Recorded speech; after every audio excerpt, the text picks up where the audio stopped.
ನಮಸ್ಕಾರ ಎಲ್ರಿಗೂ. ನಾನೇನು ಮಾತಾಡ್ತಿದ್ದೀನಿ ಅಂದರೆ ಲಾಕಪ್ ಡೆತ್ ಕೇಸ್, ತಂದೆ ಮಗನ ಲಾಕಪ್ ಡೆತ್ ಕೇಸ್. ಕೆಲವೊಂದು ಜನಕ್ಕೆ ಈ ಘಟನೆ ಬಗ್ಗೆ ಗೊತ್ತಿರುತ್ತೆ.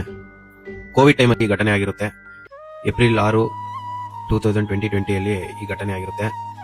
ಈ ಘಟನೆ ಎಲ್ಲಾಗಿದೆ ಅಂದರೆ ತಮಿಳುನಾಡು ಸ್ಟೇಟ್ ತೂತುಕುಡಿ ಜಿಲ್ಲೆ ಸಾಧನ್ ಕುಲಂ ಎಂಬ ಊರಲ್ಲಾಗಿರುತ್ತೆ.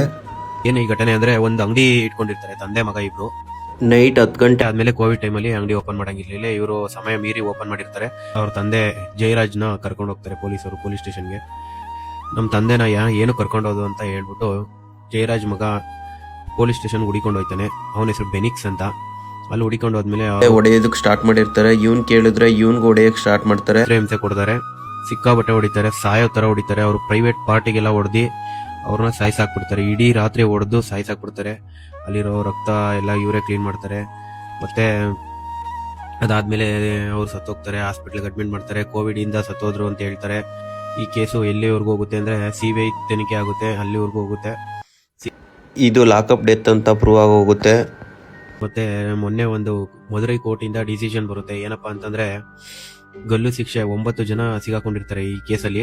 ಈ 9 ಜನಕ್ಕೂ ಗಲ್ಲು ಶಿಕ್ಷೆ ಆಗ್ಬೇಕು ಅಂತ ಮದುರೈ ಕೋರ್ಟ್ ಅನೌನ್ಸ್ ಮಾಡುತ್ತೆ. ಇದು ಅಧಿಕಾರದ ದುರುಪಯೋಗ ಮತ್ತು ಕ್ರೂರತೆ. 9 ಜನಕ್ಕೂ ಕೊಟ್ಟು ಗಲ್ಲು ಶಿಕ್ಷೆ ವಿಧಿಸುತ್ತೆ. ಅದಕ್ಕೆ ಸಾಕ್ಷಿಯಾಗಿ ಇದ್ದಿದ್ದು ಒಬ್ರು ಮಾತ್ರ, ಅದು ಲೇಡಿ ಹೆಡ್ ಕಾನ್ಸ್ಟೇಬಲ್. ಅದೇ ಈ ರೇವತಿ. ಆ ಲೇಡಿ ಹೆಡ್ ಕಾನ್ಸ್ಟೇಬಲ್ಗೆ ಎಷ್ಟೋ ಬೆದರಿಕೆ ಹಾಕಿದ್ರು, ಹೇಳ್ಬೇಡ ಅಂತ. ಅವ್ರು ಯಾವ್ದಕ್ಕೂ ಬಗ್ಲಿಲ್ಲ.